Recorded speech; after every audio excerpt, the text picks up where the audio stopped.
తిరుమలకి సంబంధించినటువంటి ఉదంతం కొత్త మలుపు తిరిగింది. ఏదైతే క్యూ లైన్‌లో ఉన్నటువంటిది అంటే మొన్నేమో ఆ క్యూ లైన్‌లో వైసీపీ కార్యకర్త నినాదాలు చేసింది. అతన్ని బైండ్ ఓవర్ చేశామని చెప్పారు. ఇప్పుడు మరొక మార్పు చోటు చేసుకుంది.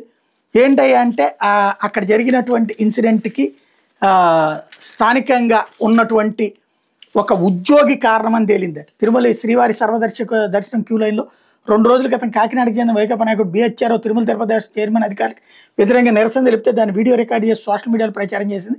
తిరుమల తిరుపతి దేవస్థానం ఉద్యోగి అని తేలింది. ఆరోగ్య విభాగంలో పనిచేస్తున్న ఉద్యోగి అచ్చారావు నిరసనను ప్రోత్సహించడంతో పాటు వీడియో తీసి వైకాపాకి చెందిన సోషల్ మీడియాలో ప్రచారం చేయించినట్టు విజిలెన్స్ విభాగం గుర్తించింది. ప్రస్తుతం అతను అదుపులో తీసుకుని విచారిస్తున్నట్టు తెలిసింది.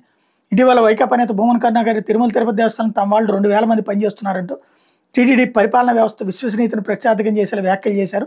అందులో టీటీడీ ఉద్యోగులు లాంటి అనైతిక చర్యలకు పాల్పడినట్టు గుర్తించారు అన్నటువంటి వార్తని ఈనాడు హైలైట్ చేసింది.